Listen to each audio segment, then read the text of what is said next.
Hi beautiful people, just really quickly wanted to go over your warm-up. Hopefully you solved each of these equations for y and then you graphed them on there, and now this part right here to verify your answers.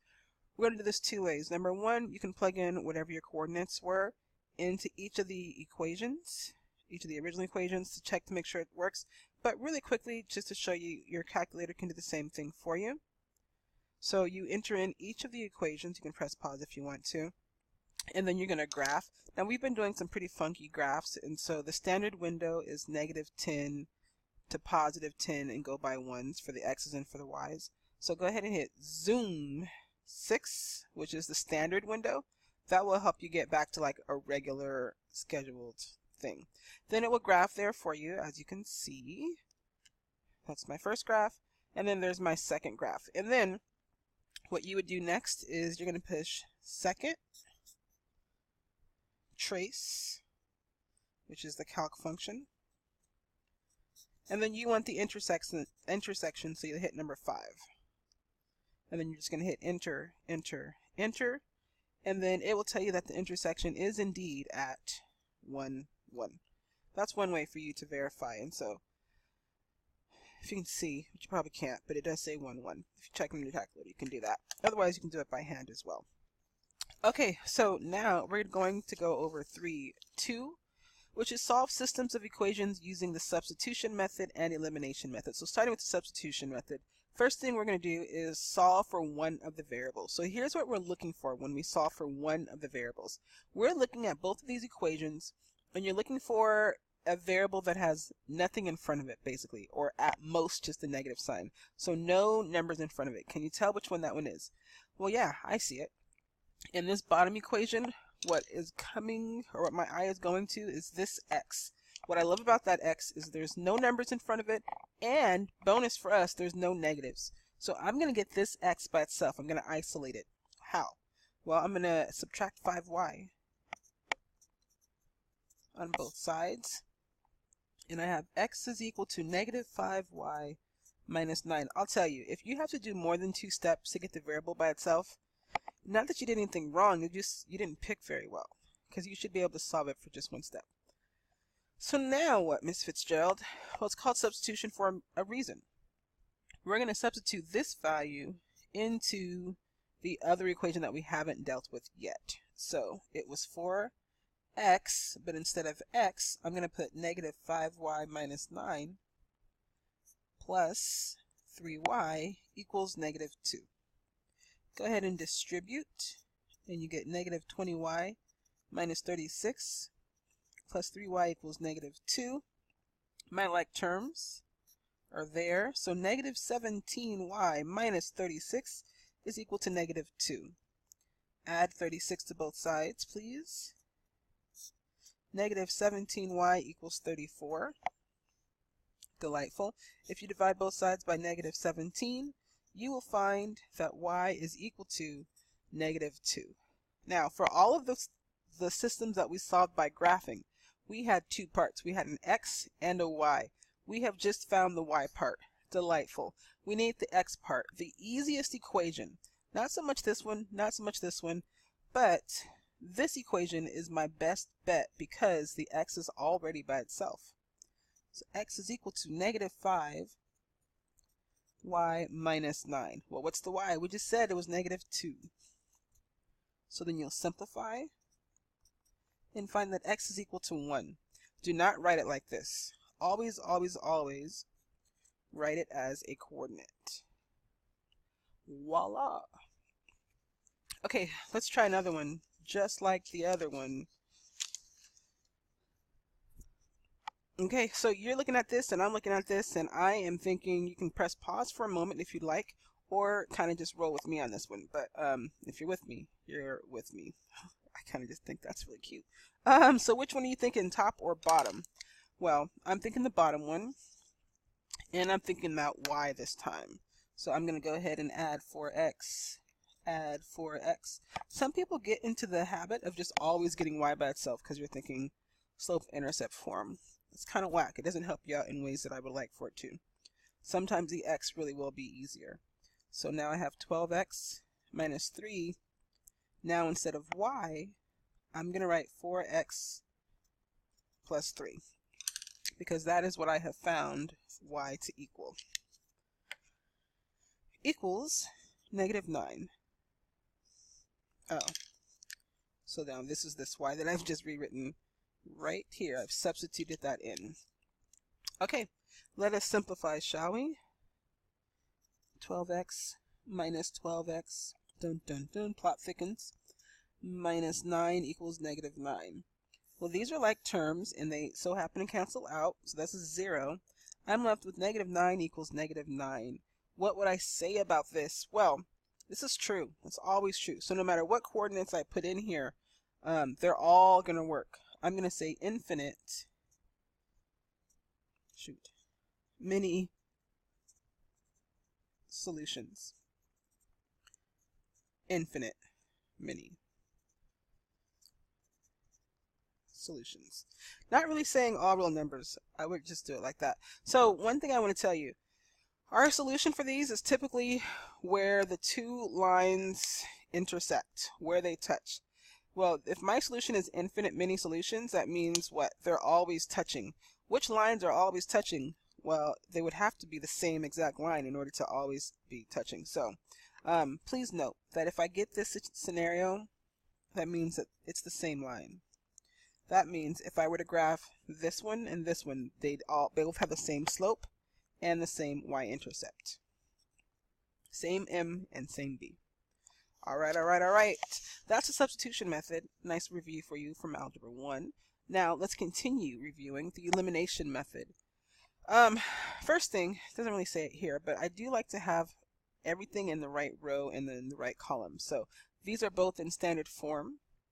Ax plus by equals c. So you want that all lined up, x, y, then the constants.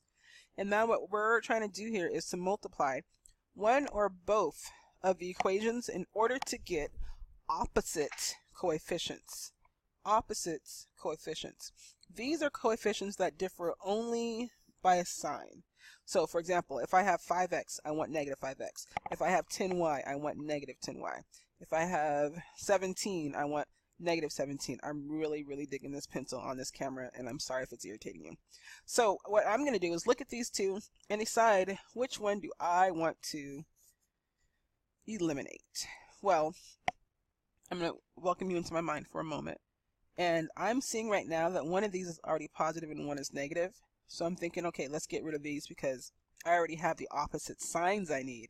Now I just need to get the opposite coefficients. So looking at these numbers, 9 and 2, what do they both go into? Least common multiple of 9 and 2 is 18. Think about fractions. 9 and 2 both go into 18. So how do I get 9 to be 18? Well, I have to multiply it by 2. What do I have to do to 2 to get 18? I got to multiply it by 9. Let's distribute this 2 to every single term. So I'm going to get 16x plus 18y equals 30 for the top one. And then for the bottom one, I'm going to have 9 times 5 is 45x minus 18y equals 9 times 17 is 153. I do indeed hope that I am correct. Now I have my opposite coefficients, so let's try to add these up. 16x plus 45x is 61x. These cancel out. They have been eliminated. They're gone. Equals 30 plus 153 is 183. Then I'll divide by 61, and find that x is equal to 3. Now, last step here is to substitute this number into one of the originals, so here or here, to find the remaining variable. Because right now, if I'm thinking about a coordinate, I just have the 3 part. I have the x part only. I need the y. Does not matter whatsoever which equation you pick. The numbers look a little bit smaller for the bottom one, so I'm going to go ahead and pick that one. And I'm rewriting it, except that instead of x, I'm putting the 3 that I just found.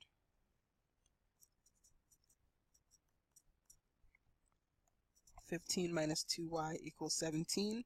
Subtract 15 on both sides. bracket 2. Sorry guys. Y is equal to negative 1. So that's my point. In case you were wondering if I had one, I do have a point. And my point is 3, negative 1. Alright, let's do another one just like the other one.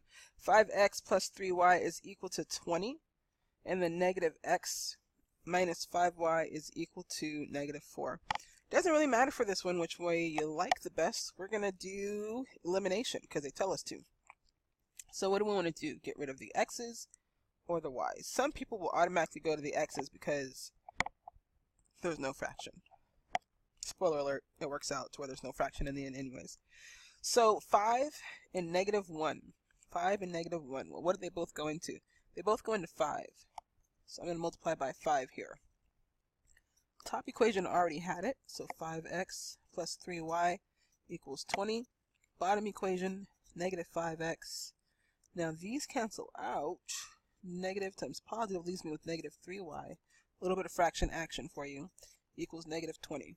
Well, look at that. They look the same. 0 is left on the left side equals 0. Another infinite many solutions. So it's the same line again. Now, please note, if you, instead of getting like 0 equals 0, if you get like 5 equals 2, or 3 equals negative 3, then this is a side note, then this would be no solution. So this right here, they are the same line. So they're never gonna, they cross everywhere. No solution. What lines never cross? What lines never intersect? If you said it out loud, you're awesome. Parallel lines. The lines are parallel. Your geometry teachers will be proud of you. Not proud of me because I don't know if I spelled parallel right. Alright, I like it. You love it. Let's go on to another one. An adult pass word problems for you. For the county fair costs $2 more than the child's pass. When 378 adults and 214 children's passes were sold, the total revenue was $2,384. Find the cost of an adult pass. Okay, let's start with what seems to be the most appealing to me. Adult passes, so I'm going to call that one A, is, or cost, 2 more than the child's pass. So that's going to be the child's pass plus $2 more than that. Now my other one is dealing with the cost here. I know that 378 adult plus 214 children's is going to give me some money.